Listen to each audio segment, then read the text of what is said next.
तब्बल 9 महिन्यांचं थकीत वेतन न मिळाल्यानं एका गुरुजींवर आंदोलन करण्याची वेळ आली।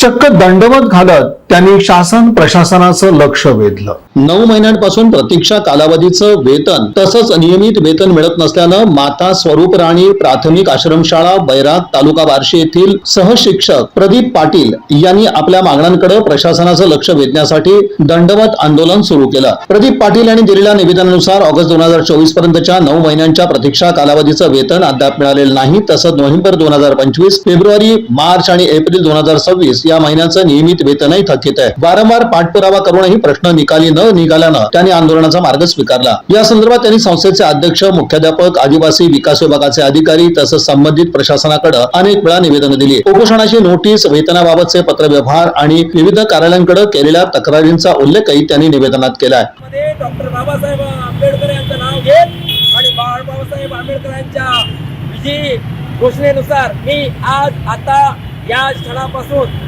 पार्क चौक सोलापूर पासून ते 7 रस्ता आदिवासी विकास आयुक्तालय नाशिक प्रकल्प कार्यालय सोलापूर पर्यंत मी दंडवत आंदोलन करत आहे।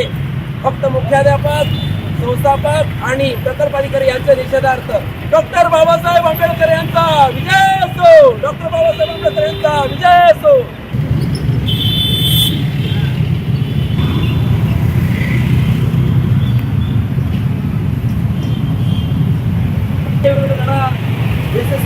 पाहिजे या संस्थापकांनी 2023 पासून आम्हाला मानसिक आर्थिक त्रास दिलेला आहे, म्हणून मी दंडवत घालत आहे। अशा पद्धतीने प्रकल्प कार्यालयापर्यंत मी दंडवत घालत जाणार आहे। माननीय प्रकल्प अधिकाऱ्यांना आज सर्व नियमित कर्मचाऱ्यांचं वेतन आणि प्रतीक्षाकालीन वेतन माझं नाही काढलं तर याच्याही पेक्षा मोठं आंदोलन करणार आहे। खानदेश कन्याच्या संस्थेच्या विरोधात मी या अन्यायाच्या विरोधात लढा देणारच आहे। आमच्या कर्मचाऱ्यांना मानसिक आर्थिक त्रास देत आहे, वेतन नाही काढणार, माननीय आयुक्तांनी आदेश दिलेला आहे, तरी आपण वेतन नाही काढून मी दंडवत घालतच जाणार आहे।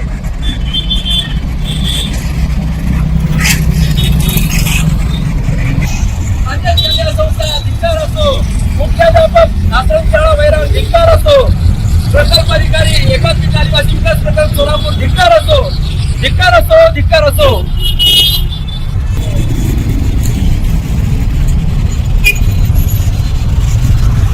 आदिवासी विकास विभाग धिक्कार असो, आदिवासी विकास विभाग धिक्कार असो, धिक्कार असो, प्रकल्प कार्यालय धिक्कार असो, धिक्कार असो। प्रदीप काशीनाथ पाटील, मी राहणार बोरोटी खुर्द, तालुका अक्कलकोट, जिल्हा सोलापूर। मी नोकरी करतो माता स्वरूप राणी प्राथमिक आश्रमशाळा तुळशीदास नगर।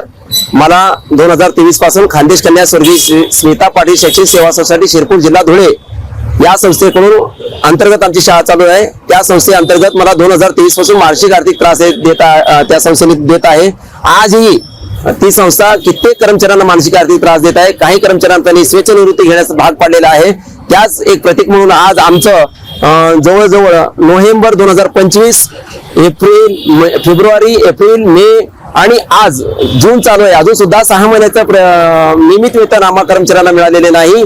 तर सध्या स्थितीमध्ये काही शिक्षकांना जर न्याय मागण्यासाठी गेल्यानंतर त्या शिक्षकांना सेवेतनं कमी करण्यात येत आहे आणि त्यांची बदल्या करण्यात येत आहे आणि आम्हाला धमक्या देत आहेत की बाबा तुम्ही त्या संबंधित कर्मचाऱ्यांच्या विरोधात गुन्हा दाखल करा, अन्यथा आम्ही तुम्हाला सुद्धा काहीतरी मानसिक आर्थिक त्रास देऊ, अशा पद्धतीने धमक्या माननीय अशोक आधार पाटील तत्कालीन संस्था अध्यक्ष आम्हाला ते देत आहेत आणि ते राहणार मूळ अंमळनेरचे आहेत।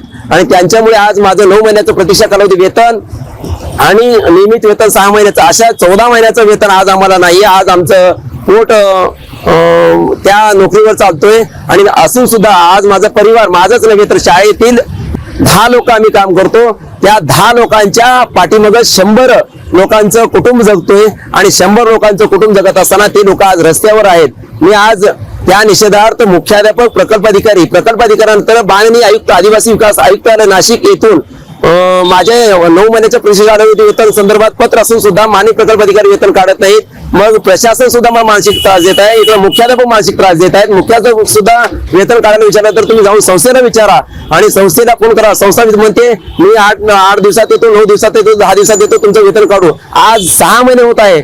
मुख्याध्यापक, संस्थापक आणि प्रकल्प अधिकारी तिघही मला उडवडीचे उत्तर देतात। त्यामुळे आज आमच्या कोणाचंही वेतन आज झालेलं नाही। जर आज मी 4 जून 2023 रोजी दंडवत घालत आहे आणि मी प्रकल्प अधिकाऱ्यांना आता निवेदन देणार आहे। त्या निवेदन पश्चात सुद्धा जर काही प्रक्रिया नाही झाली तर मी 8 जून 2023 रोजी मुंडन आंदोलन व आमरण उपोषण पूनम गेट जिल्हा परिषद सोलापूर येथे करणार आहे. कृपया करून माननीय प्रकल्प अधिकारी व आपले मुख्याध्यापक आणि संस्थापक या महोदयांना मी अजून एक विनंती करत आहे. मी नोकरी करत आहे आपल्याकडं, मी आपला गुलाम नाहीये. मीच नव्हे तर माझ्या शाळेतले कोणतेही कर्मचारी आपले गुलाम नाहीयेत. आपण नोकरी करणाऱ्या शिक्षकांना व कर्मचाऱ्यांना आपण योग्य न्याय द्यावा आणि तात्काळ वेतन अदा करावी, नाही तर याच्याही पेक्षा पलीकडे जाऊन मोठमोठे आंदोलन आमच्याकडनं घडून जातील आणि ते आंदोलनात सर्व जबाबदार काय तर कमी जास्त झालं तर माननीय प्रकल्प अधिकारी, मुख्याध्यापक आणि संस्थापक खानदेश कन्या स्वर्गीय स्मिता पाटील शैक्षणिक सेवा सोसायटी जिल्हा धुळे शिरपूर जिल्हा धुळे हे जबाबदार राहतील.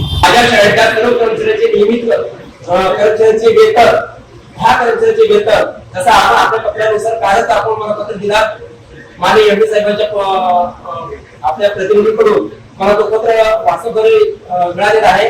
त्यानुसार 10 नियमित कर्मचाऱ्यांचं वेतन तात्काळ अदा व्हावी 5 महिन्याचं आणि 9 महिन्याचं प्रतिष्ठाकारण वेतन आयुक्त मॅडमने आदेश देऊन सुद्धा जर अदा झाले नाही तर ते सुद्धा तात्काळ अदा व्हावी आणि आमच्या आश्रमशाळेला माननीय संस्थापक महोदय खानदेश कन्या धुळे यांचं खूप मानसिक आर्थिक त्रास 2023 पासून आपणास वारंवार मी निवेदन देऊन सुद्धा त्यांच्यावर कोणत्याही प्रकारची कारवाई झाली नाही. माननीय आदिवासी मंत्री महोदयांना या व्हिडिओद्वारे मी एकच विनंती करत आहे की आमच्या शाळेला, आमच्या माता सर्वोदय प्राथमिक व माध्यमिक आश्रमशाळेला योग्य असे संस्थापक किंवा प्रशासक नेमून आम्हाला न्याय द्यावा. आम्हाला या संस्थेपासून खूपच मानसिक त्रास होत आहे आणि विशेष करून शाळा जून मध्ये माननीय मंत्री महोदयांच्या आदेशाने सुरू झाली आणि सुरू झाल्यानंतर खानदेश कन्या धुळे संस्थापकांनी मुख्य कार्यकारी निवडून अनिल पवार यांना शाळा देण्यास हस्तांतर करण्याचे आश्वासन दिले होते. त्यांनी शाळेचा स्ट्रक्चर कधी उभा केलं, भाड्यातून त्यांनी शाळा उभा केली. आज त्याला सुद्धा त्यांनी शाळेचा बाहेर काढलेला आहे आणि आम्हा कर्मचाऱ्यांवर मानसिक आर्थिक त्रास देत आहे. त्याच्यामध्ये श्री थोडे विनोद हुत्ताप्पा प्रभारी मुख्याध्यापक याला सेवेतनं कमी केलंय. सेवेतनं कमी केल्यामुळे आज आमच्या शाळेमध्ये अस्थिरता निर्माण झालेली आहे आणि वेतन सुद्धा तात्काळ आता होत नाही. इतक्या दुर्दैवाची गोष्ट आहे आणि एवढे निवेदन दिलेले आहे तरी सुद्धा आपण बघू करू हे आश्वासनच चालू आहे. जर या उपरांत दंडवत आंदोलन झालेलं आहे, आता या उपरांत जर पलीकडे जर माननीय प्रकल्प अधिकाऱ्यांनी या प्रशासनाने या गोष्टीकडे जर गांभीर्याने लक्ष नाही दिलं तर मी 8 जून 2026 रोजी मुंडन आंदोलनाने आमरण उपोषण करणार आहे. त्या उपरांत जर शेवटी जर मला न्याय नाही मिळाला तर मग शेवटी मला आत्मदहन करून घ्यावं लागेल. या संस्थापकांमुळे मला आत्महत्या करण्याची लोकांची भूमिका घेण्याची वेळ येत आहे. त्यामुळे त्या संस्थापकांवर मनुष्यवधाचा गुन्हा दाखल व्हावा असं मी माझ्या घरच्यांना व माझ्या मृतपरिवाराला मी सांगितलेला. कृपया करून मला न्याय मिळावा.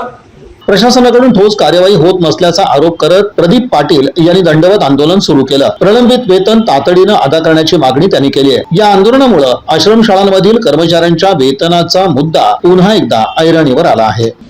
या बातमीपत्राचे प्रमुख प्रायोजक प्लॅटिनम मॉल इंद्रधनु सोलापूर. सोलापुरातील सर्वात प्रतिष्ठित इंद्रधनु सोसायटीचा नवीन भव्य कमर्शियल प्रोजेक्ट आता रेल्वे स्टेशनच्या अगदी शेजारी शहराच्या मध्यवर्ती ठिकाणी.